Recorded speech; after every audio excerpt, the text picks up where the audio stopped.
this episode, we start with a simple idea that becomes more important the longer you study security leadership. A security strategy does not appear out of thin air, and it does not succeed just because a smart team writes it down. It is shaped by the organization itself, by the environment around it, and by the many pressures, goals, limits, and risks that affect how leaders make decisions. For someone preparing for the Certified Information Security Manager, CISM, this matters because security strategy is not just a technical plan for buying tools or blocking attackers. It is a business-level direction for how security will support the organization, reduce risk, and help leaders make choices over time. New learners sometimes imagine strategy as a fixed document created once and followed forever, but in reality, it is influenced by many changing conditions. Understanding those influences is what helps a security leader build a strategy that fits the real world instead of one that sounds impressive but fails the moment it meets the business it is supposed to protect. Before we continue, a quick note. This audio course is a companion to our course companion books. The first book is about the exam and provides detailed information on how to pass it best. The second book is a Kindle-only ebook that contains 1,000 flashcards that can be used on your mobile device or Kindle. Check them both out at cyberauthor.me in the Bare Metal Study Guide series. A good starting point is to understand what security strategy actually means in practical terms. A security strategy is the long-range approach an organization uses to protect information, systems, services, and business operations in a way that supports its goals and risk decisions. It is broader than a policy, broader than a project, and broader than a list of controls, because it sets direction rather than describing every small action. It helps answer questions such as what the organization is trying to protect most, which risks matter most, what level of resilience it wants to build, and how security will support growth, trust, and continuity. That means strategy must be shaped by real influences, not personal preference alone. If a leader builds a strategy based only on current threats without understanding business priorities, the strategy may be technically strong but operationally unrealistic. If the strategy focuses only on business growth and ignores threat conditions, it may sound supportive while leaving the organization dangerously exposed. One of the most important ideas for beginners is that internal influences come from inside the organization itself. These are the forces that shape what security must protect, how fast change happens, how decisions are made, what resources are available, and what level of risk the business is willing to live with. Internal influences include the organization's mission, business model, leadership priorities, culture, structure, processes, workforce, technology environment, financial condition, and past experiences with incidents or disruption. These factors matter because the same security strategy will not work equally well for every organization. A hospital, a retailer, a cloud provider, and a manufacturer may all care about confidentiality, integrity, and availability, but the way those concerns shape strategy will look different in each environment. For a CISM learner, this means strategy begins with understanding the organization as it really operates, not as a security team wishes it operated. Strong strategy is grounded in organizational reality before it is ever written into a formal plan. Business goals are one of the strongest internal influences on security strategy because security exists to support the organization, not to compete with it. If a company is focused on rapid growth, acquisitions, digital transformation, or expansion into new markets, the security strategy must account for that speed and complexity. If the organization is focused on stability, regulatory trust, and long-term customer retention, the strategy may place more emphasis on governance, resilience, and consistency. A nonprofit, a public agency, and a commercial enterprise can all face serious cyber risk, but their goals shape what success looks like and where security attention should be concentrated. This matters because a strategy that ignores business priorities often becomes isolated and underfunded, even when its technical arguments make sense. New learners should understand that security leaders are most effective when they can explain how security supports revenue, service delivery, customer trust, safety, or mission continuity. When strategy aligns with business goals, security becomes part of organizational progress rather than something treated as a barrier. Leadership priorities and organizational culture also have a major effect on security strategy. often more than people first realize. If senior leaders care deeply about resilience, trust, and disciplined risk management, security strategy is more likely to be supported, funded, and integrated into important decisions. If leadership mainly views security as a cost center or a compliance box to check, the strategy may become narrower, more reactive, and harder to sustain over time. Culture matters too because it influences whether people report problems early, follow process when under pressure, and treat security as a shared responsibility or someone else's job. In an organization where speed always wins over discipline, security strategy may need to focus heavily on guardrails, automation, and stronger governance because voluntary consistency will be harder to achieve. In an organization with a mature, process-oriented culture, the strategy may be able to lean more on formal accountability and planned improvement. A good security leader pays close attention to these human influences because culture and leadership tone often determine whether a strategy becomes real behavior or remains a well-worded document.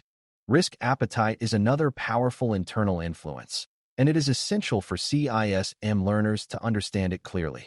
Risk appetite is the amount and type of risk an organization is willing to accept while pursuing its goals, and security strategy has to fit within that reality. Some organizations operate in ways that require very high reliability and very low tolerance for disruption or data exposure, while others may accept more risk in exchange for speed, experimentation, or lower operating cost. A security strategy that assumes near-zero tolerance for risk will likely fail in an environment where the business routinely makes aggressive trade-offs for growth. On the other hand, a strategy that is too relaxed can be dangerous in a business where safety, regulation, or public trust demand stronger control. This is why security leaders need to understand not only security ideals, but also the organization's actual willingness to absorb loss, delay, scrutiny, or interruption. Strategy becomes far more useful when it reflects real risk decisions rather than pretending every organization wants the same level of protection in every area. Resources and operating constraints shape strategy in equally important ways. Budget, staffing, skill level, available time, and executive attention all influence what security can realistically accomplish. Beginners sometimes think the best strategy is simply the most comprehensive one, but that is rarely true in practice because organizations always have limits. A small company with a lean technology team cannot operate the same strategy as a global enterprise with large security, legal, and compliance functions, even if both face serious threats. This does not mean smaller organizations should aim low. It means a strong strategy must prioritize what matters most and choose approaches that can actually be sustained. A strategy that depends on skills the organization does not have, tools it cannot operate well, or oversight it cannot maintain will create frustration instead of resilience. Good security leaders understand that constraints are not excuses to avoid strategy.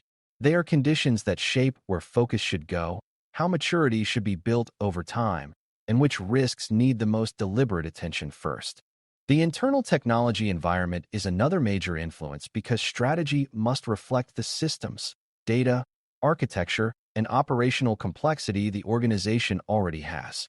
A business with aging legacy systems, heavy on-premises dependencies, and limited documentation faces different strategic challenges than a cloud-first business built around modern platforms and automation.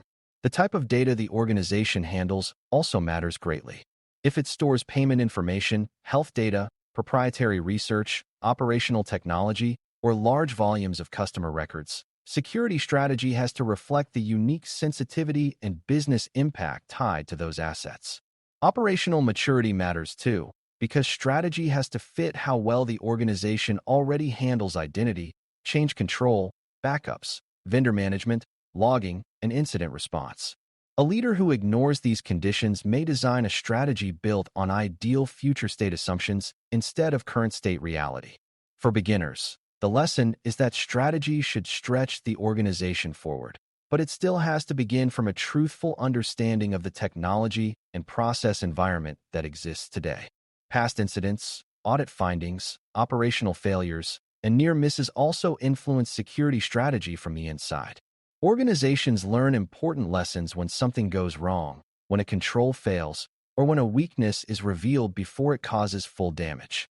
Those experiences often highlight gaps that routine planning did not fully appreciate, such as poor visibility, weak recovery capability, unclear ownership, or fragile third-party dependencies. A meaningful security strategy pays attention to these lessons because they show where the organization has already been tested by reality. At the same time, leaders must be careful not to let one recent event dominate the entire strategy in a narrow way. If a company suffers a phishing incident, that does not mean every future dollar should go only to email security while other major exposures go untreated. The better approach is to understand what the incident revealed about deeper conditions and then use that insight to strengthen the broader strategy. For a CISM learner, this is an important balance between learning from experience and overcorrecting in reaction to the latest painful memory. External influences come from outside the organization, and they often shape security strategy just as strongly as internal conditions do. These influences include the threat landscape, laws and regulations, industry expectations, customer demands, partner requirements, market competition, economic conditions, technological change, and broader social or geopolitical pressures. External influences matter because even a well-run organization does not make security decisions in isolation. It operates in an environment where attackers adapt, regulators change expectations, customers become more sensitive to trust, and supply chains create dependencies that extend beyond direct control. A security strategy that ignores the outside world can become outdated very quickly, even if it was reasonable when first written. For beginners, this is a useful reminder that strategy is not only inward-looking planning. It is also outward-looking awareness. Strong security leaders keep watching the environment around the organization so they can adjust priorities before outside pressure turns into inside damage. The threat landscape is one of the most obvious external influences, but it should be understood in a disciplined way rather than only through fear or headlines. Different organizations attract different types of attackers, methods, and motivations based on their size, industry, data, public visibility, and role in larger ecosystems. Some face more ransomware pressure, some deal with fraud and identity abuse, some are more exposed to espionage, and some are affected heavily by disruption targeting operational technology or critical services. Security strategy has to reflect which threats are most relevant, how often they are changing, and where the organization is most likely to be tested. That does not mean chasing every new trend or redesigning strategy every time a new attack appears in the news. It means understanding the threat environment well enough to make informed choices about detection, resilience, access control, vendor oversight, and response capability. For a beginner, this is a big step in thinking like a security manager. Strategy should be informed by credible threat conditions, not driven by panic or by the desire to mimic what other organizations are doing without context. Legal, regulatory, and contractual obligations are also major outside influences because they shape what the organization must protect, how it must handle information, and what accountability it carries if something goes wrong.